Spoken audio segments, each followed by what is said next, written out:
Olá, hoje é 28 de junho de 2022 e eu queria trazer para vocês hoje uma notícia, né, que está relacionada a uma percepção que tem sido repetido na mídia essa semana, muitas vezes a propósito do lançamento do novo livro do Marcos Nobre, que é a percepção de que mesmo derrotado na eleição, o bolsonarismo seria vitorioso.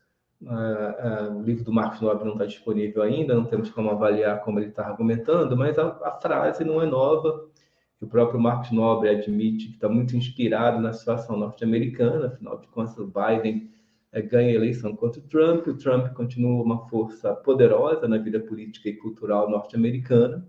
O governo Biden passa por um momento de grande dificuldade, inflação alta, crise na Ucrânia, a dificuldade de entregar minimamente elementos da agenda eleitoral que ele prometeu e a perspectiva de uma derrota avassaladora na eleição de meio termo desse ano, né? Todos os analistas preveem que os democratas devem perder a sua pequena maioria na Câmara e no Senado, que vai tornar a segunda parte do governo Biden muito difícil. E como cereja do bolo nesse cenário distópico, o Supremo Tribunal Federal, já esperávamos isso pelo vazamento da decisão de alguns meses atrás, né? Também provocou um grande escândalo nos Estados Unidos, mas finalmente o Supremo Tribunal decide derrubar o entendimento que permitia a autorização federal do aborto, que eles costumam chamar do caso Roe versus Wade. Isso derrubado, muitas pessoas não acreditavam que isso aconteceria. Diversos dos juízes indicados, inclusive conservadores, durante as suas sabatinas no Congresso, haviam se comprometido em sustentar essa autorização federal para o aborto, e isso acabou sendo revertido em grande medida pela supermaioria que o governo Trump acabou emplacando no Supremo Tribunal. Claro, o Trump ele indicou 3 juízes, isso vinha também numa sequência de governos republicanos muito bem sucedidos nessa ocupação da Suprema Corte. Então, desde que isso acontece, desde que houve o vazamento, né, de que essa decisão aconteceria, é, os democratas, principalmente as alas mais à esquerda do Partido Democrata, têm se degladiado numa espécie de meia-culpa. Né? O que teria errado na agenda do Partido Democrata? Por que a pauta dos democratas não estaria avançando? Né? Há um revezamento de governo, se a gente for comparar a permanência de governos democratas e republicanos, há um determinado equilíbrio, mas é indubitável que os republicanos e a agenda conservadora parece avançar de maneira mais decisiva. E isso fica muito grave na questão agora da proibição do aborto. Então, hoje no The New York Times, a Michelle Goldberg, que é uma articulista ligada ao Partido Democrata, né? Não está dentro do, digamos, do extrato mais radical do partido, mas sempre aborda temas caros para a vida democrata nos Estados Unidos, do The New York Times. Na coluna dela, ela acaba repetindo muitos dos argumentos que nós temos visto no debate norte-americano. Então, ela começa citando um documentário chamado Battleground, que é um documentário sobre o avanço da direita, a luta da direita para tornar o aborto ilegal, e ela diz que fica muito surpresa em perceber que os militantes contra o aborto, né, como eles se auto-intitulam pró-vida, não seriam compostos apenas por uma minoria radical que vai para frente de clínica de aborto, que vai assediar algumas vezes mulheres. A gente tem visto aqui no Brasil, infelizmente, esse cenário, né, de assédio a mulheres buscando aborto, mesmo em situações legais. Enfim, que esses militantes não são fundamentalmente ou apenas compostos, né, por esses radicais, mas que há um conjunto de pessoas moderadas e que buscam e construíram ao longo dessas 5 décadas em que vigiu a lei federal que autoriza o aborto, né? Construíram uma estratégia muito eficiente para reverter ou para tentar reverter a opinião média americana, mas mais que isso, para se apropriar de espaços de poder através dos quais eles pudessem implementar essa agenda, né?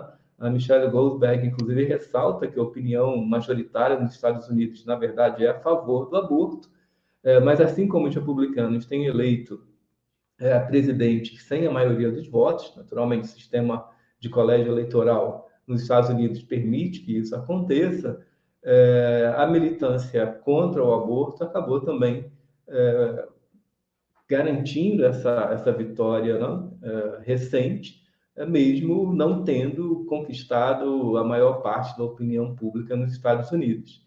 Então, o que ela chama a atenção, um pouco como um exemplo que os grupos mais progressistas deveriam tomar, da estratégia de conversar com pessoas que não estão dentro da nossa bolha, né? Ela diz que a tendência das pessoas ligadas à defesa do aborto ou à defesa da escolha, né, da mulher poder fazer o aborto, tendem a se recusar a discutir com o outro lado, né? Tendem a se fechar nas suas comunidades e fazer uma disputa de opinião para grupos que já estão convencidos ou grupos que são considerados razoáveis.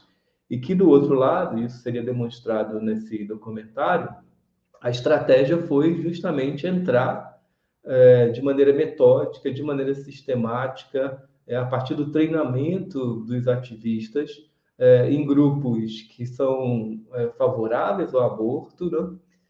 Mas com estratégias argumentativas para minar esses grupos, para conquistar pessoas, para implementar uma determinada dúvida nesses grupos. Então, assim, eu já vou concluir o meu comentário. Se nós concordamos com Marcos Nobre, né, e com todas as pessoas, nós inclusive já temos dito isso no nosso livro Bolsa Trump, que foi publicado pela Fundação Getúlio Vargas, que o bolsonarismo, que o populismo de direita não é um fenômeno provisório, que ele é parte de uma nova realidade instaurada, esse tipo de avaliação, esse tipo de estratégia de médio e longo prazo interessa a todos nós. No fim do dia, nós teremos que dialogar com os bolsonaristas, mesmo na eventualidade provável de uma vitória da oposição na eleição de outubro. O bolsonarismo não sairá derrotado. O bolsonarismo hoje representa uma parte importante do eleitorado e da opinião no Brasil, e nós, que estamos no campo oposto, no campo da defesa dos valores democráticos, teremos que cada vez mais aprender a dialogar com esses grupos. Não é? Por mais que a ideia de não conversar com um fascista seja interessante, por mais que as estratégias de bloqueio e de não replicar aquilo que é produzido pelas bolhas de desinformação tenham o seu sentido e a sua relevância, nós não vamos poder simplesmente nos recusar a criar estratégias de diálogo, a estudar como esses valores e essa nova ideologia da direita vai se construindo e vai conquistando as pessoas. Eu acho que o que fica aí da leitura do artigo da Michelle Goldberg e da primeira reação ao livro do Marcos Nobre é que sim, nós teremos de conversar com os bolsonaristas ainda durante muito tempo.